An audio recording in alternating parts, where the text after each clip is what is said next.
Dieu vous bénisse, frères et sœurs. Soyez bienvenus dans cette étude aujourd'hui. Nous allons donc lire le chapitre 4 du livre de Ruth.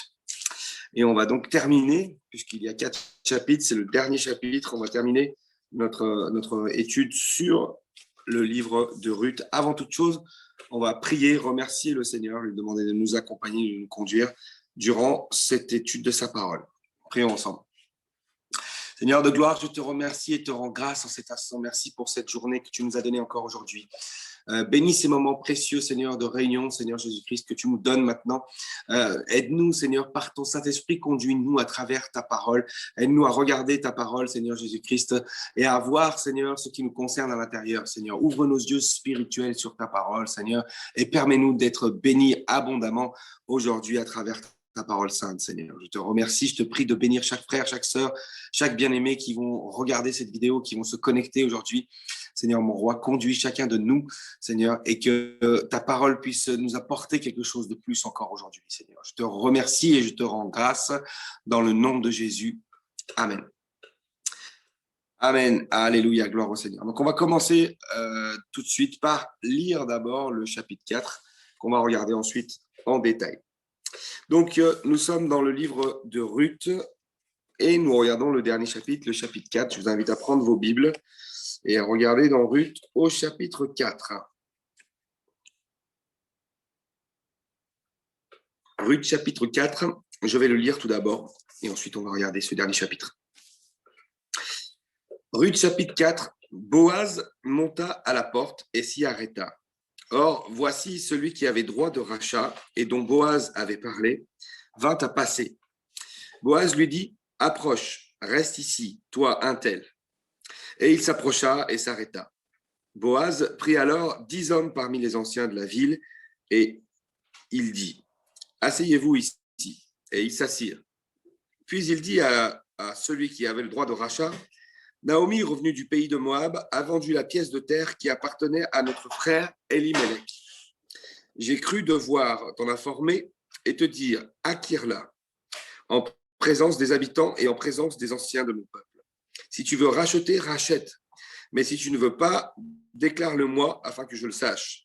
Car il n'y a personne avant toi qui ait le droit de rachat, et je l'ai après toi. » Et il répondit, « Je rachèterai. » Boaz dit, « Le jour où tu acquerras le champ de la main de Naomi, tu l'acquerras en même temps de Ruth, la Moabite, femme du défunt, pour relever le nom du défunt dans son héritage. » Et celui qui avait le droit de rachat répondit, « Je ne puis pas racheter pour mon compte, crainte de détruire mon héritage. Prends pour toi mon droit de rachat, car je ne puis pas racheter. » Autrefois, en Israël, pour valider une affaire quelconque relative à un rachat ou à un échange, l'un ôtait son soulier et le donnait à l'autre. Cela servait de témoignage en Israël. Celui qui avait le droit de rachat dit donc à Boaz, « Acquiers pour ton compte », et il ôta son soulier.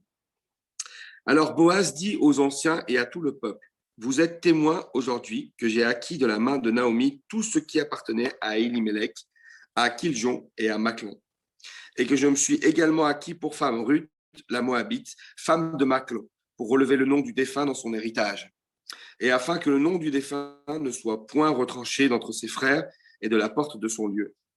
Vous en êtes témoins aujourd'hui, tout le peuple qui était à la porte et les anciens dirent, nous en sommes témoins, que l'Éternel rende la femme qui entre dans ta maison semblable à Rachel et à Léa, qui toutes les deux ont bâti la maison d'Israël.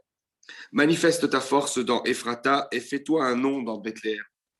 Puisse la postérité que l'Éternel te donnera par cette jeune femme rendre ta maison semblable à la maison de Pérez, qui fut enfantée à Juda par Tamar. » Boaz prit Ruth, qui devint sa femme, et il alla vers elle.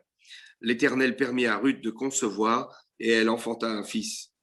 Les femmes dirent à Naomi, « Béni soit l'Éternel, qui ne t'a point laissé manquer aujourd'hui d'un homme ayant droit de rachat, et dont le nom sera célébré en Israël.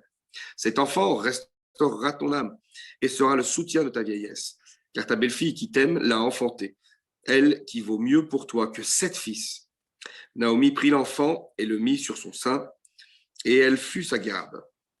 Les voisines lui donnèrent un nom, en disant « Un fils est né à Naomi », et elles l'appelèrent Obed, ce fut le père d'Isaïe. père de David. Voici la postérité de Péret. Péret engendra Hetzron. Hetzron engendra Ram. Ram engendra Aminadab. Aminadab engendra Naacon. Naacon engendra Salmon. Salmon engendra Boaz. Boaz engendra Obed. Obed engendra Isaïe. Et Isaïe engendra David. Amen. Gloire à Dieu. Bien, on va donc regarder ce chapitre 4. Donc, je vous rappelle que le livre de Ruth nous apprend beaucoup de choses. Bien sûr, c'est une histoire merveilleuse, mais au-delà de cela, c'est une histoire qui nous montre des choses à nous, qui nous parle bien évidemment à nous qui sommes des chrétiens, à nous qui n'étions pas du peuple de Dieu, mais qui sommes maintenant les enfants du Seigneur. Nous qui sommes venus au Seigneur aussi par l'intermédiaire de quelqu'un qui nous a amenés forcément. Si vous êtes convertis aujourd'hui, si vous êtes des chrétiens, c'est parce que quelqu'un vous a parlé du Seigneur, ne serait-ce que vos parents ou alors un frère ou une sœur ou un pasteur, je ne sais, mais quelqu'un vous a parlé du Seigneur. Quelqu'un vous a amené aussi au Seigneur, vous a aidé à recevoir le Seigneur et vous a guidé aussi jusqu'à ce que le Seigneur lui-même vous guide. Et on a vu que dans l'histoire de Ruth, bien sûr, il nous est parlé de cela quelque part, parce que Ruth représente quelqu'un donc, qui vient au Seigneur, qui ne connaît pas le Seigneur, mais qui, par une connaissance de quelqu'un qu'elle aime, qui va l'amener au Seigneur. Donc, c'est Naomi, la belle-mère de Ruth, donc, qui va lui faire connaître le Dieu Tout-Puissant. Donc, elle représente Ruth, quelqu'un qui se convertit, en fait, quelqu'un qui ne connaît pas le Seigneur, mais qui apprend à le connaître à travers quelqu'un d'autre et qui s'approche de lui, qui s'engage pour lui. On a vu dans le premier chapitre que Ruth, elle s'est engagée, elle a pris une décision ferme pour suivre le Dieu de Naomi, pour suivre le Seigneur, et sans savoir où elle allait, sans savoir ce qu'il attendait, même plus encore que Naomi lui a toujours dit depuis le début qu'elle n'avait plus rien à lui offrir. Mais pourtant, Ruth va suivre Dieu, elle va s'engager, elle va prendre une décision en disant « Là où tu iras, j'irai, ton Dieu sera mon Dieu, là où tu mourras, je mourrai ». Donc, elle a pris une décision vraiment ferme. Donc, ça représente la décision que nous prenons lorsque nous décidons de suivre Dieu. Et même si nous ne connaissons pas toutes choses, même si nous n'avons pas toutes les bénédictions, même si nous n'avons pas encore toute la connaissance de sa parole, nous prenons la décision de le suivre. Et au fur et à mesure de l'histoire, on va voir que donc Ruth va être bénie. Dieu va la conduire au bon endroit. Il va la conduire dans le champ de Boaz. Boaz qui est un proche parent en fait de Naomi et du défunt mari de Ruth. Et donc Boaz va être celui qui va avoir le droit de rachat pour pouvoir relever la descendance de celui qui est mort, du fils de Naomi. Et donc, c'est Dieu qui a dirigé toutes choses. Et Dieu va aussi bénir Ruth, parce que là où elle va aller, elle va être bénie, elle va ramasser des épis, elle va glaner sur les terres de Boaz, elle va ramasser beaucoup, mais aussi Boaz va lui donner à manger, il va lui donner encore plus de grains que ce qu'elle a pu ramasser, donc elle va être bénie comme ça. Et lorsqu'elle va rentrer voir Naomi va lui dire « Continue, reste ici ». Elle va l'encourager à rester avec Boaz et dans son champ et avec les serviteurs et les servantes surtout de Boaz. Ce qui montre, puisque Naomi représente en fait un chrétien qui va amener quelqu'un au Seigneur, Naomi, par ses instructions à Ruth, fait office de celui qui va guider quelqu'un dans la parole de Dieu, qui va guider quelqu'un en l'amenant dans une église, en l'amenant là où la parole de Dieu est prêchée, et qui va la guider. Lorsqu'on vient au Seigneur, on ne connaît pas de choses. Heureusement, on a les frères, on a les sœurs qui vont nous guider, qui vont nous aider, qui vont nous conseiller, qui vont nous donner des conseils pour nous amener au Seigneur. Et lorsque Ruth, ensuite conseillée par Naomi, donc, va se retrouver au pied de Boaz pour lui demander d'user de son droit de rachat, alors là, c'est Boaz qui va lui donner ses instructions. C'est Boaz qui va lui dire de rester tranquille, d'attendre que lui règle une affaire avant de pouvoir lui donner la pleine bénédiction, ce qu'elle demande. Donc, il représente Boaz, évidemment, le Seigneur. Il représente notre Seigneur qui, lui, s'est occupé de nous, qui, lui, a fait ce qu'il faut. Il a réglé tout problème pour pouvoir nous racheter. Amen. Et pour pouvoir nous sauver, nous donner du repos. Amen. C'est ce que Naomi voulait donner à Ruth et c'est ce que Boaz va donner à Ruth, le repos. Ok. Donc, il représente le Seigneur, notre Seigneur, qui va nous donner le repos par l'œuvre qu'il a fait à la croix. Si quelqu'un nous amène au Seigneur, il y a un moment donné, on se retrouve au pied du Seigneur et on apprend qu'il a fait quelque chose pour nous. C'est lui maintenant qui nous donne les dernières instructions pour que nous puissions nous engager, et nous convertir, nous repentir et puis nous baptiser au nom du Seigneur Jésus-Christ pour le pardon de nos péchés et pour être sauvés, pour avoir enfin ce repos que l'on peut recevoir qu'en Christ. Alors, dans la dernière histoire, donc, dans le dernier chapitre que l'on a vu, chapitre 3, on a vu donc Ruth obéissant, parce que Ruth aussi représente véritablement, justement, le croyant qui obéit à la parole, qui obéit aux instructions qu'on lui donne, qui obéit à la parole de Dieu, qui obéit au Seigneur aussi également. Donc, elle a obéi à Naomi, pardon, tout d'abord, pour se rapprocher de Boaz, pour venir se mettre au pied de Boaz et demander à Boaz d'user de son droit de rachat. Ensuite, elle a obéi aussi à Boaz, qui lui a demandé de rester tranquille, de rester la nuit avec lui et de partir le matin et de rester tranquille jusqu'à ce que lui, il règle le problème qui reste à régler. D'accord ? Donc, elle a parfaitement obéi et elle montre en cela eh bien, quelqu'un qui est d'abord une femme vertueuse. C'est la femme vertueuse parfaite du psaume 30, du proverbe 31. Ruth représente véritablement la femme vertueuse, mais aussi un croyant, un chrétien qui est obéissant à la parole de Dieu, qui fait ce que la parole lui demande et qui est prêt à suivre les conseils précieux de la parole en tout temps.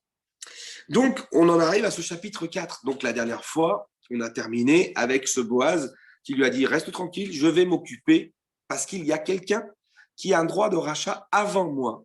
Donc, je vais m'occuper d'aller voir cette personne, de régler ce problème. Et ne t'inquiète pas que je vais régler ça. » Et Naomi lui a dit « Reste tranquille, tu vas voir qu'il va régler ça rapidement. Il ne va pas attendre la fin de la journée pour régler ça. » Et voilà où nous en sommes maintenant. Nous en sommes à cet épisode du chapitre 4 où Boaz va régler ce problème de celui qui a droit de rachat avant lui. Donc, le verset 1 nous dit « Boaz monta à la porte. » Excusez-moi. Boaz monta à la porte et s'y arrêta.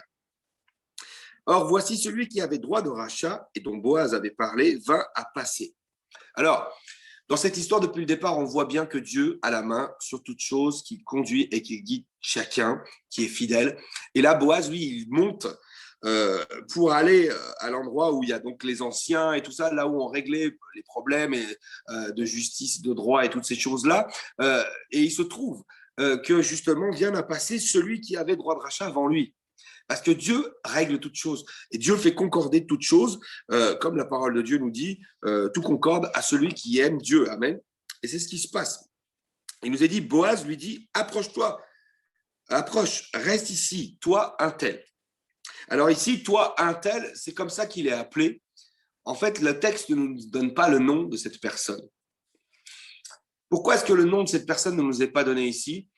Son nom importe peu finalement, puisque cet homme ne va pas faire ce qu'il a à faire, parce que c'est à lui de relever justement le nom du défunt mari de Ruth. Donc c'est quelque chose qui est important pour le peuple d'Israël, selon la parole de Dieu, de faire cela, de relever le nom de celui qui est mort. Et c'est quelque chose qui fait partie de la loi, dont Ruth a le droit d'user, de demander. Et il faut que quelqu'un relève le nom du défunt. Et celui qui a le droit de le faire et qui est le premier à pouvoir le faire, donc on ne sait pas s'il est le frère d'Elimelech ou s'il est un cousin, on ne sait pas exactement, mais voilà, c'est à lui de relever le nom. Or, cet homme-là ne va pas accepter de le faire, donc il va refuser de venir en aide à une veuve qui a besoin qu'on relève le nom de son défunt mari. Donc par là, il n'honore pas la parole. Et donc du coup, je pense moi personnellement, c'est pour ça que son nom n'est pas donné. Son nom n'est pas donné, mais simplement, Boaz va l'appeler toi un tel. Ok, ensuite il est dit, il s'approcha et s'arrêta. Boaz prit alors 10 hommes parmi les anciens de la ville et il dit, asseyez-vous ici. Et il s'assit. Donc Boaz va prendre des témoins, 10 personnes qui sont là. Alors, il y a beaucoup de personnes qui sont ici, mais il va prendre 10 anciens comme témoins pour faire ce qu'il va faire. Il va demander donc à cet homme d'user de son droit de rachat, ou s'il ne veut pas en user, il va dire que c'est lui qui va en user, d'accord? Donc il y a besoin qu'il y ait des témoins, et ici, il y a 10 anciens. Alors, je m'arrête tout de suite ici pour vous expliquer finalement quelle est l'image de cette histoire-là et qui est cet homme qui a droit de rachat. Qu'est-ce qu'il représente en vérité? Je vous ai dit, puisque depuis le début, on est en train de regarder tout ce que cette histoire de Ruth représente. Et effectivement, l'histoire de Ruth représente notre vie à nous. Lorsqu'on obéit à Dieu, on est béni. Lorsqu'on fait comme Elimelech et que dans les temps de famine, on s'en va dans le monde, au lieu de rester dans la maison du pain, eh bien malheureusement, on a des soucis. C'est ce qui va lui arriver. Il va mourir, ses enfants vont mourir. Naomi, ensuite, qui est toute seule, elle est responsable de sa maison, donc elle prend la décision elle-même de retourner dans la maison de Dieu. Donc elle nous montre quelqu'un qui croit en Dieu et qui met sa confiance en Dieu.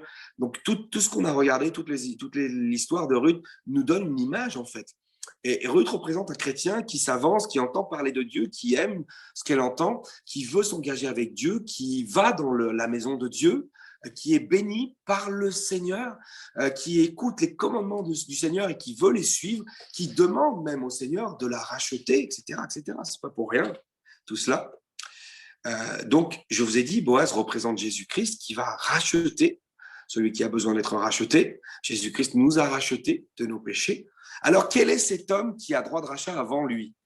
Eh bien, en fait, cet homme qui a droit de rachat avant Boaz, il représente la loi mosaïque. La loi qui, elle, ne peut pas nous racheter, en vérité. La loi a été donnée par Dieu pour nous montrer que nous sommes pécheurs, pour nous montrer que nous avons besoin d'être sauvés, pour nous montrer que même si on fait tous les efforts qu'on veut, qu'on peut, on n'arrivera pas à être sauvé. Parce que la loi est telle, elle est tellement complexe, elle est tellement pleine de choses que l'on ne peut pas réussir à mettre en pratique, elle est en fait juste là comme un pédagogue, nous dit la parole de Dieu, pour nous amener à Christ, pour nous amener à celui qui est le seul à pouvoir nous sauver. La loi, elle ne peut pas nous racheter en vérité. La loi ne peut pas nous sauver. La loi, elle peut simplement nous montrer que nous sommes désespérément perdus, que nous sommes pécheurs et que nous avons besoin de l'aide de Dieu pour être sauvés. C'est le Seigneur qui nous amène la grâce et qui anéantit la loi, pas parce qu'il l'a fait disparaître, mais parce qu'il l'accomplit à notre place. C'est lui qui nous rachète de la loi du péché, en fait, de la loi qui nous enfermait dans le péché. C'est lui qui nous rachète pour nous sauver, pour nous donner le repos dont on a besoin et qu'on ne peut avoir qu'en lui. Donc, en fait, cet homme qui est là, qui a droit de rachat avant Boaz, il représente cette loi. Et Jésus-Christ, lui, il est venu non pour abolir, mais pour accomplir la loi, pour nous permettre d'être sauvés. Il est venu pour payer à notre place, pour payer le châtiment que la loi donnait à notre place, pour pouvoir nous permettre d'être sauvés et de recevoir le repos éternel. Gloire au Seigneur. Donc cet ancien représente en fait, cet ancien qui a la priorité sur Boaz, représente la loi qui a droit de rachat sur nous en quelque sorte, mais qui ne peut pas nous racheter. Bien sûr, notre Seigneur, il est venu et il s'est occupé de ce problème-là. Il ne nous a pas laissés comme ça sous la loi qui nous enferme, sous le péché, qui nous condamne. Il s'est occupé de régler ce problème du péché et de ce problème de la loi, puisqu'il a accompli pleinement la loi en payant à notre place pour nos fautes et nos péchés, pour nous rendre libres et pour nous donner le repos que l'on reçoit. Je vous dis ça tout de suite maintenant. Pourquoi? Parce que, en fait, ici, Boaz va prendre 10 témoins. Parmi plein de témoins qui sont là, bien sûr. Parmi beaucoup d'anciens et parmi le peuple qui est là. Mais il va en prendre 10. Et ces 10-là vont servir de témoins essentiels. Alors, pour la loi, qu'est-ce que ça représente? Eh bien, simplement, ça peut nous parler des 10 commandements. Parce que vous savez qu'il y a 613 commandements dans la parole de Dieu, mais on entend beaucoup parler et on sait que les 10 commandements sont les principaux et sont importants et qu'on les connaît et qui sont plus en avant que les autres, en fait. Et ils servent de témoignage, en vérité, ces 10 commandements, à toute la loi. À toute la loi, mais toute la loi qui ne contient pas seulement 10 commandements, mais bien plus que cela, comme je vous ai dit. Donc, ces 10 hommes-là représentent finalement le témoignage des 10 commandements, en vérité. Okay. Donc, je reprends au verset 2. Donc, Boaz prit alors 10 hommes parmi les anciens de la ville et il dit, asseyez-vous ici, et il s'assit. Verset 3. Puis il dit à celui qui avait le droit de rachat, Naomi, revenue du pays de Moab, a vendu la pièce de terre qui appartenait à notre frère Elimelech. Donc là, ici, vous voyez, on ne sait pas s'ils sont frères, vraiment frères d'Elimelech, ou si c'est une façon de parler quand il dit à notre frère Elimelech. C'est possible qu'ils soient tous les deux frères d'Elimelech. Hein. Donc, il serait oncle de Machlon, qui est le défunt mari de Ruth. Mais ils peuvent être cousins aussi, ou l'un est frère, l'autre est cousin, ou inversement. Ça ne pose pas de problème au fait qu'il va dire notre frère Elimelech. Mais en tout cas, voilà, on sait que c'est quelqu'un de la proche famille. Très certainement celui qui a le droit de rachat avant Boaz est certainement le frère d'Elimelech et peut-être Boaz aussi, ou un cousin, ou peu importe. En tout cas, si celui qui est avant Boaz est frère, admettons, et Boaz est cousin, évidemment, là, il a le droit de rachat avant Boaz. Donc, il le dit, notre frère Elimelech. Verset 4, j'ai cru devoir t'en informer et te dire, acquiers-la en présence des habitants et en présence des anciens de mon peuple. Si tu veux racheter, rachète. Mais si tu ne veux pas, déclare-le-moi afin que je le sache. Car il n'y a personne avant toi qui ait le droit de rachat, et je l'ai après toi. Il répondit, je rachèterai. Donc Boaz va présenter devant cet homme la situation en disant, j'ai cru important de venir t'en informer, tu as droit de rachat, donc rachète. Si tu désires le faire, rachète. Parce qu'il n'y a personne avant toi pour le faire, et moi je suis juste après toi. Et si tu ne veux pas le faire, dis-le-moi pour que je le sache, pour que je puisse racheter moi aussi. Hein. Mais cet homme va dire, non, je rachète. Cet homme va dire, ok, je rachète. Parce que qu'est-ce que lui a dit Boaz? Il lui a dit,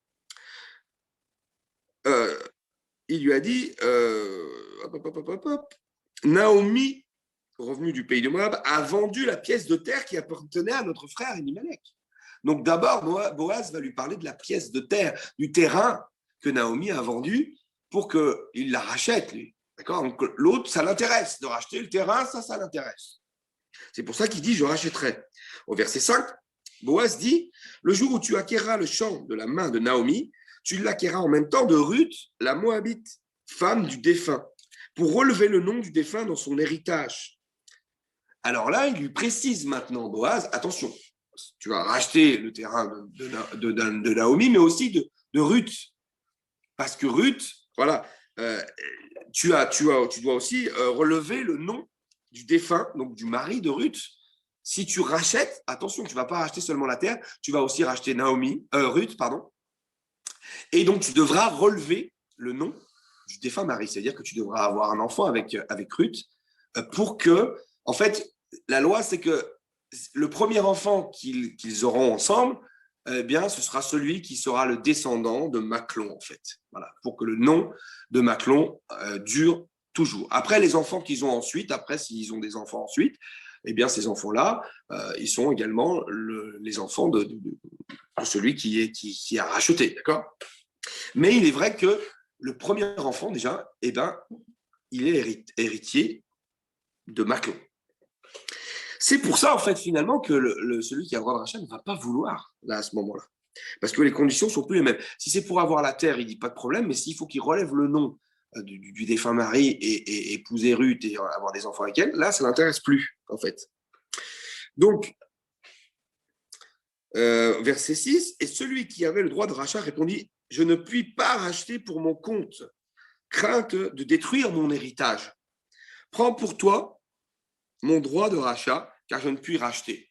Alors là, je vous dis clairement, cet homme représente la loi, et effectivement, il le dit lui-même, il ne peut pas racheter. Et la loi, elle ne peut pas nous racheter. Évidemment, elle ne peut rien pour nous.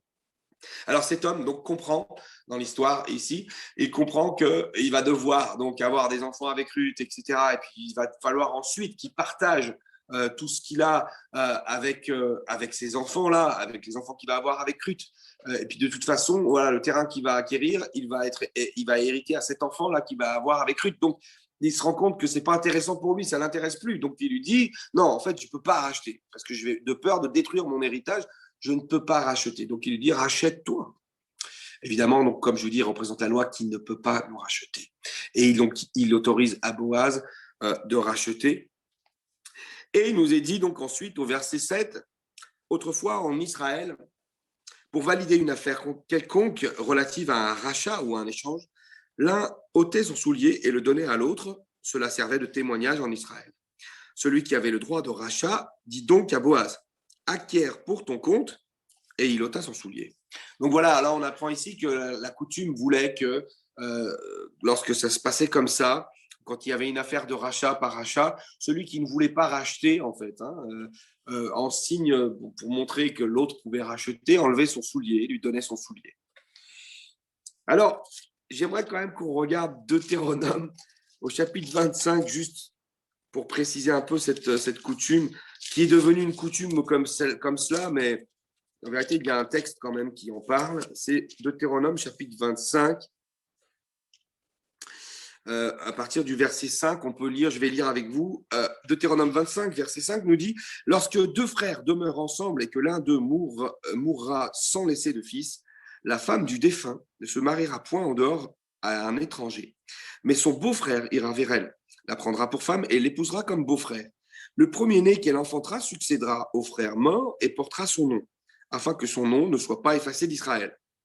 Si cet homme ne veut pas prendre sa belle-sœur, elle montera à la porte vers les anciens et dira, mon beau-frère refuse de relever en Israël le nom de son frère, il ne veut pas m'épouser par droit de beau-frère. Les anciens de la ville l'appelleront et lui parleront. S'il persiste et dit, je ne veux pas la prendre, alors sa belle-sœur s'approchera de lui en présence des anciens, lui ôtera son soulier du pied et lui crachera au visage en prenant la parole, et elle dira, ainsi sera fait à l'homme qui ne relève pas la maison de son frère. Et sa maison sera appelée en Israël la maison du déchaussé. Voilà. Donc ça, c'est la parole de Dieu qui dit cela. En fait, c'était la femme veuve qui devait venir ôter le soulier de celui qui refusait. Elle devait lui cracher au visage parce qu'il refusait. Et donc, elle devait être appelée la maison du déchaussé.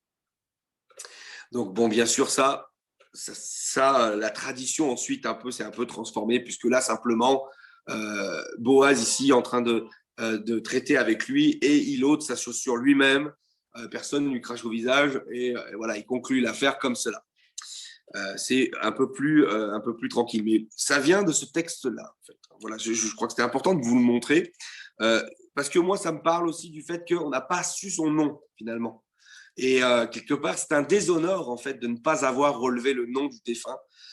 Donc, c'est pour ça qu'on n'entend pas parler de son nom. Voilà, on ne lui crache pas à la tête, mais par contre, son nom ne sera pas cité.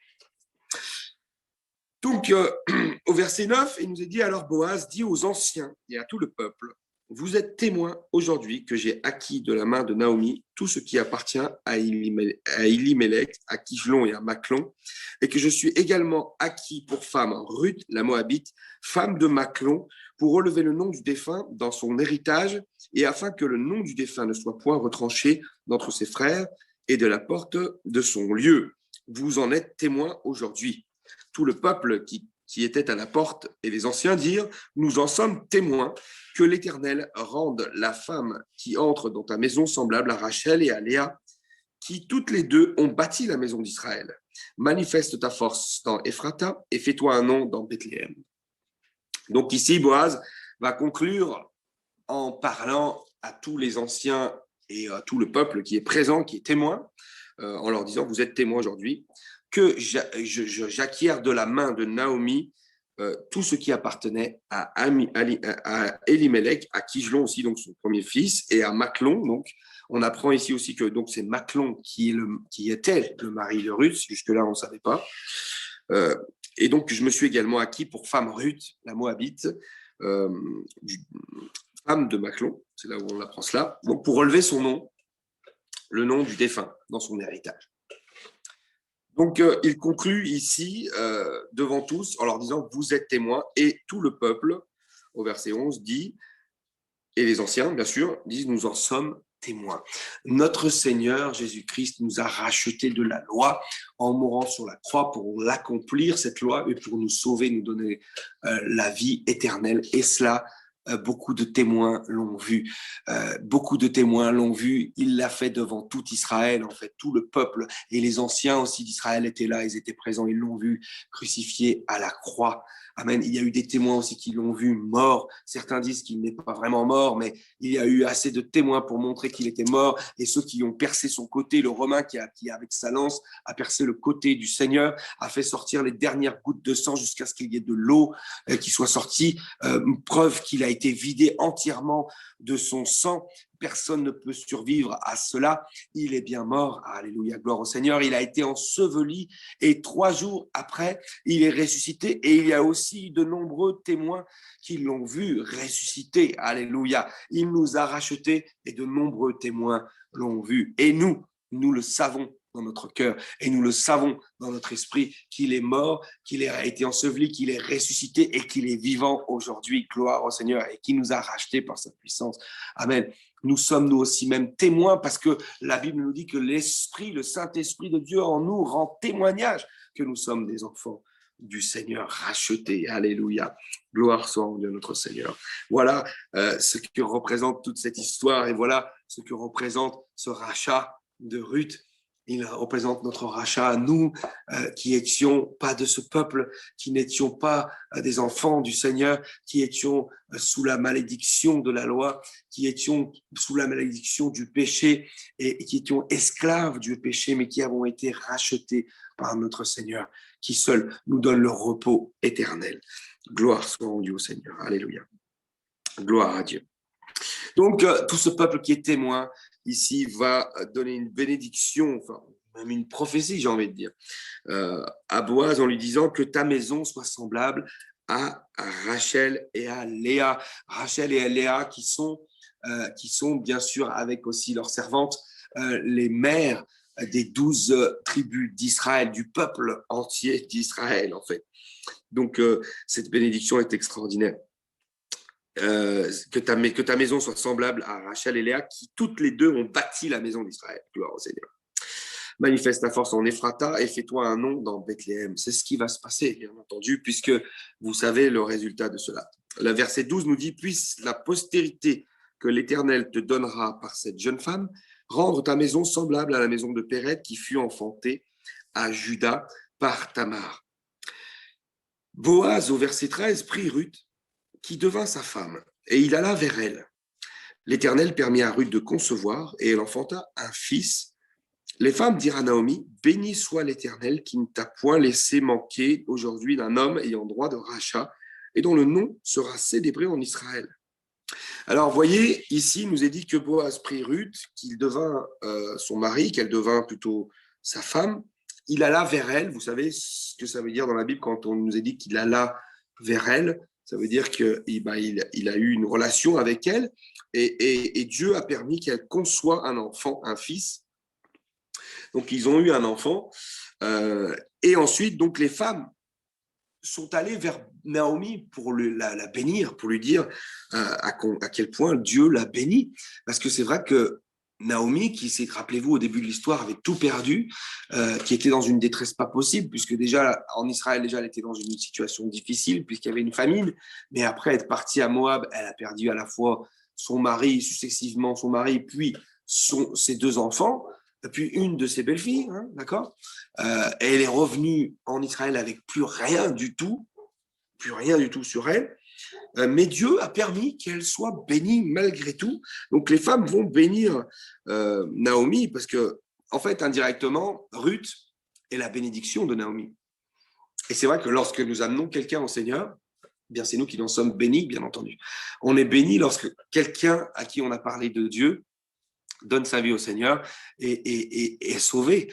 C'est pas grâce à nous qu'il est sauvé, puisque on voit bien que c'est Boaz qui a racheté Ruth, et on sait bien que c'est le Seigneur Jésus-Christ qui nous rachète à nous tous. Mais lorsque nous, on amène, si on peut amener quelqu'un au Seigneur, en lui donnant des instructions, en essayant de guider la personne vers Dieu, et une fois que la personne est guidée vers Dieu, que Dieu prend le relais pour s'occuper de toutes choses et sauver cette personne, mais nous sommes bénis. Nous sommes bénis, évidemment.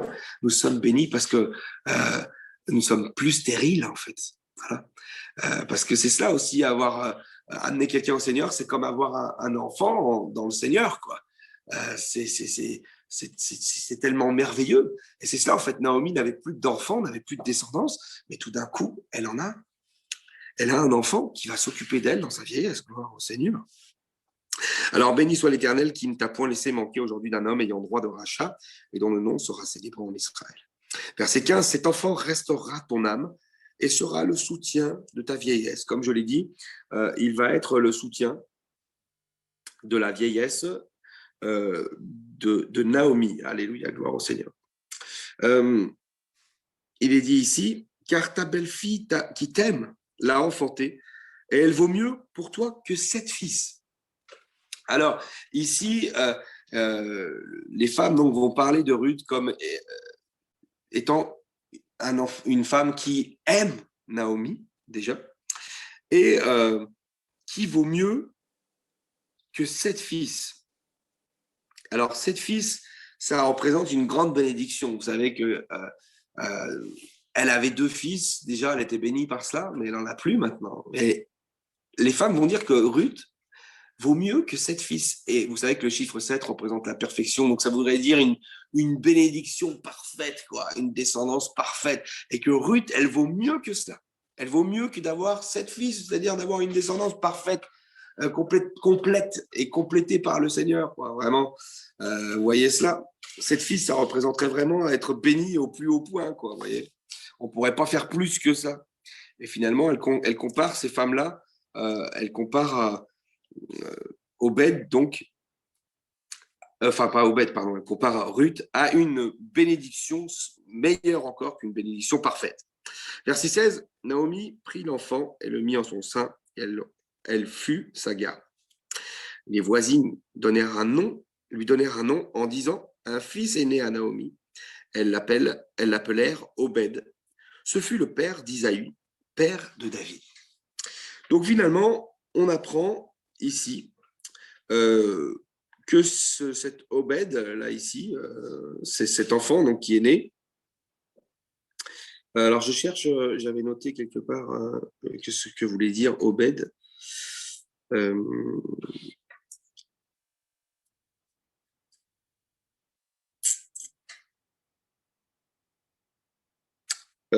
Obed, ça veut dire celui qui sert, voilà.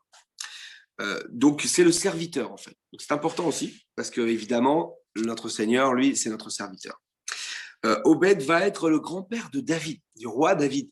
Le roi David, donc bien sûr, le Seigneur Jésus-Christ va faire partie de cette lignée. Si on revient en arrière dans la généalogie du Seigneur Jésus-Christ, depuis Marie, et qu'on revient en arrière, on va tomber sur le roi David, d'accord? On a des généalogies dans la Bible, dans les évangiles, qui passent donc évidemment par David, et c'est important puisque c'est le lion de Juda, notre Seigneur, de la tribu de Juda.